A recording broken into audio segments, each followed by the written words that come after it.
started. Who's never been here before? Great to have you here, and great to have the alumni back. This is a rough sketching class, meaning we're about to draw these characters the way that Disney artists have drawn characters such as this one for a great many years, by starting with basic shapes and lines and then building on them until we've got what we want. Now in our case, we're all going to be doing it without an eraser, even me, so don't panic. Here's what you need to remember. Draw lightly at first. Just butterfly kiss that paper, because if you're like me and you make a mistake, then you can just go oops, and then you just kind of fix it up a little, and eventually you're just going to darken it, or as Emily and I like to say, lock in the good looking lines. And by the end of it, you're going to have a wonderful drawing of a terrible character. His name is the Oogie Boogie Man. He's from a story by some guy named Tim Burton. Anyway, we're going to draw Oogie Boogie right now. You ready to draw it? Woo! All right. Let's start out with the circles. Everybody put your hand in the air like this and lock your wrist. When you draw a circle, the best way to do it is to lock your wrist and let your shoulder roll around like this.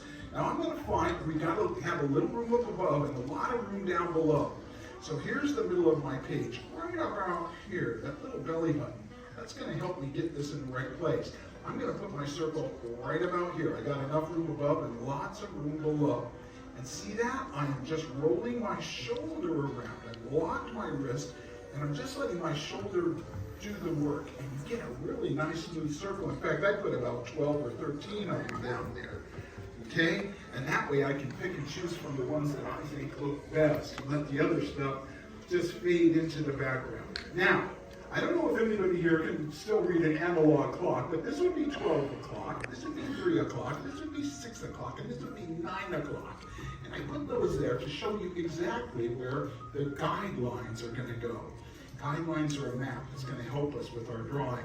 This one's going to start there, 12 o'clock. I'm just going to start right here, and I'm going to curve downward to 6 o'clock, like this. See, that has a slight curve towards the left. Okay? Very light and loose, not a dark line. Now we're going to start over here at the 9 o'clock one and head towards the 3 o'clock one. I'm going to go underneath the 9, and as I go across, I'm just going to end up right above the number 3 one over there. There we go. Just like that. I find it helps to use those numbers to get these in the right place. And now that we have them in the right place, we can draw the sinister look in his eyes. Okay? So over here, I'm going to start just a little bit to the left of this guideline, on this line right here, and I'm going to go up and out like this, with a curve like that. Keep it light and loose. Now this one over here, that's one eye right there. The other one is a bit back from that center guideline. It's right about here, but it's going to go up and out this way, okay? Just like that. Okay. Now that I've got the basic placement of those, I'm going to add a little detail to them. I'm going to start with kind of the brow, by giving it a little furrow at the top there, bringing it down, nice curve. Locking that in as I go. This one's going to have a bigger furrow, but down here, right, between his eyes. And as it goes up, it's going to look like a big stretched out letter S. See that? Big stretched out S curve there. Okay?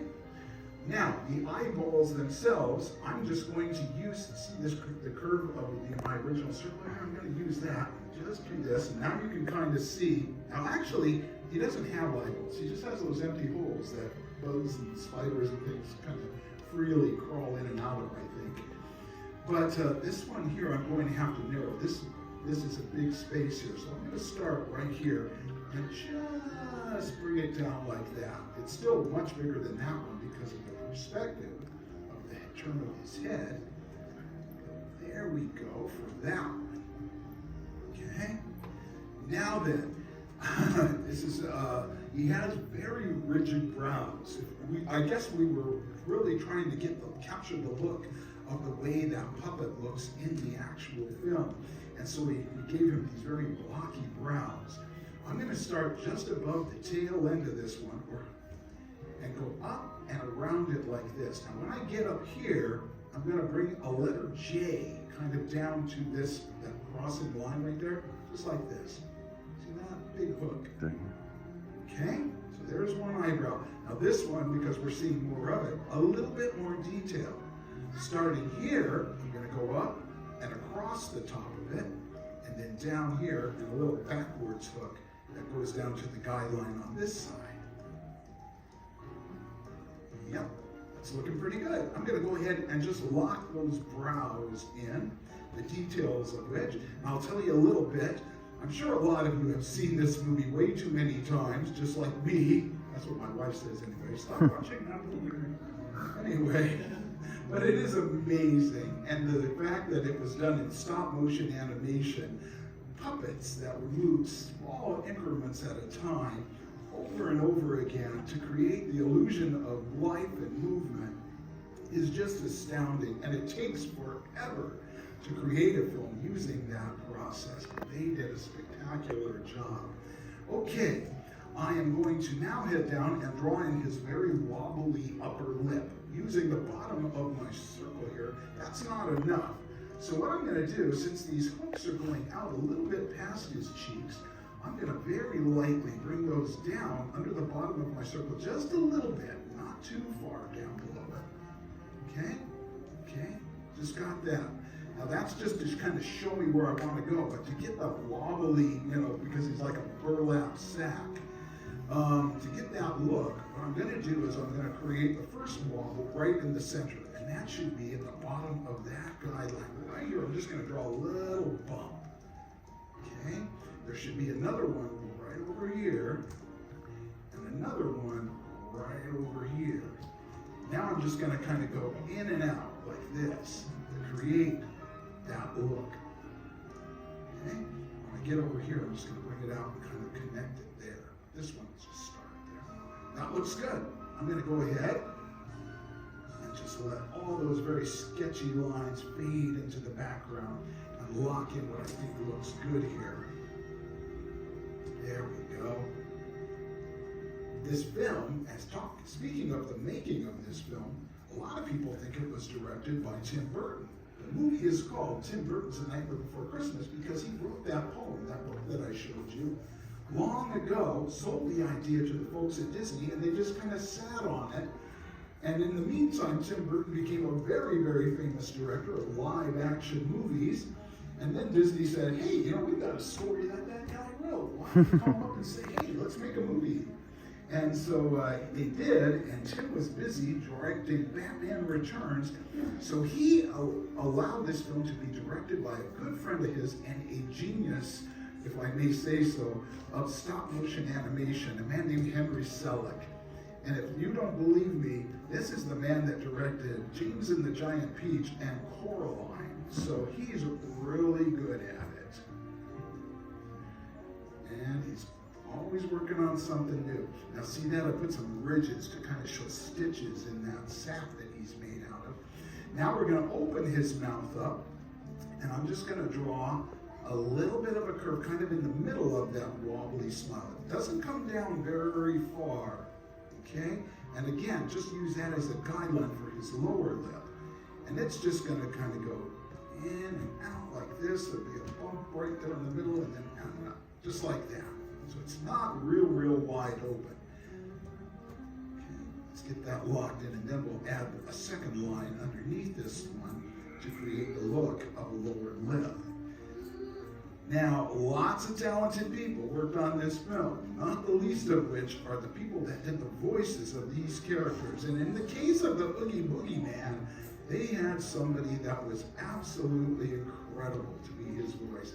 A great star of the Broadway stage named Ken Page. And Ken passed away about a year ago, but his legacy lives on. What a cool thing, because we'll always have the Oogie Boogie Man and video of his amazing performances in Broadway shows like Ain't Misbehavin' and Cats, and lots of other stuff. If you are lucky enough to come to our Oogie Boogie Bash, our Halloween party that we hold here on certain nights at California Adventure, when you hear the voice of the Oogie Boogie Man, like you do when you came into our park this morning at the front gate, that is Ken Page. They got the real guy to do those voices for us again. And we're so proud of it. That's what we should be. This man was such an amazing talent. I was fortunate enough to see him in a few shows, and he was always great. I'm going to darken in, because I don't want to see the bugs that are hiding there inside, so I'm just going to kind of darken this area in. And you know what? Let's do the same thing with those eyeballs of his, or the lack thereof.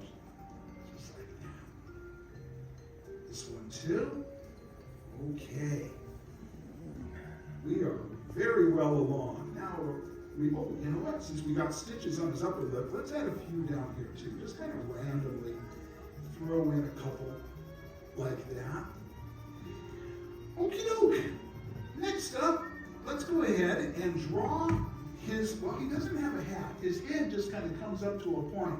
And when I started drawing him, I never really thought about it before, but I realized that maybe they meant him to be the anti-Santa Claus, right? Especially when you see the way his head comes up into the shape of a hat, like Santa's. I'm going to come up this way, just from this brow over here, and bring it across, and then down this way. Now it comes to that point, and I'm going to go over this eyebrow, and just bring it down to the top of his head, just above that eyebrow, right there. See that? Now it makes sense, because you think, okay, Santa represents all the joy and love and the giving, and this guy represents all the nastiness and the taking. Very greedy character, as opposed to a very loving and generous one. Let's go ahead and add a stitch, because he is that big stitched together sack. I'm going to add one that kind of goes right under that curve there at the bottom of that point. And since it is stitched together, I'm going to add a couple of stitches to it, just like this. Okay, there we go. I'm just going to lock in the top of his head just underneath that. I'll leave this kind of alone and open. Right? Now his shoulders, because he's a pretty big dude, are going to start kind of right here. I'm going to bring down a nice big curve, big broad shoulders, and then this one over here. If you were to just kind of follow that through, it should come out on this side right about over here. That looks good. Get that locked in too. This film, I always like to mention something.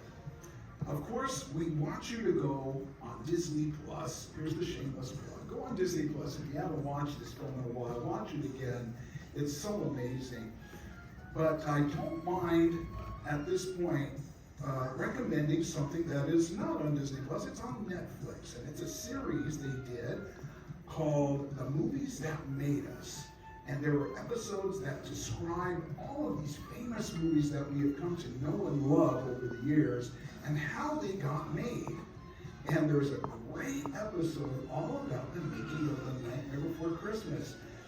And I highly recommend that you check that out on Netflix. The Movies That Made Us. Find that Nightmare Before Christmas episode. Now I drew some seams here. You can see those kind of crooked lines there above the shoulder or below the shoulders. And so I'm going to put some stitches in those seams, just kind of randomly going this way and that. I'll put a little X stitch there, cross stitch. And because he's a little older and like me, has that little wobble under his chin, what are you going to do? I'm going to give him a little bit of some wrinkles there just under his chin. I'll just add some lines like this, and then another one over here kind of going that way. Burlap sacks usually have this kind of a texture on them. If you want to add it, I'll just do some cross stitching there, like that. And that'll give it more of that burlap sack look. And there he is, in all of his nasty glory, the Oogie Boogie Man. I'm going to go ahead and sign this bad boy right over here. You all should sign yours too. All right. Well, it took us a little while to do this, but I just want to know, did you guys have a good time doing it? Woo! Yeah? Well, fantastic. It's been wonderful having you all here with us today. I got to take this guy and skedaddle on out of here. But hopefully you'll all come back and see us again sometime for another class. And until we do see you back here, this class is dismissed. Have a great day, everybody. A big round of applause for your music artist, Thomas. Well, thank you, Thomas. Alrighty, y'all, like Thomas said, class dismissed.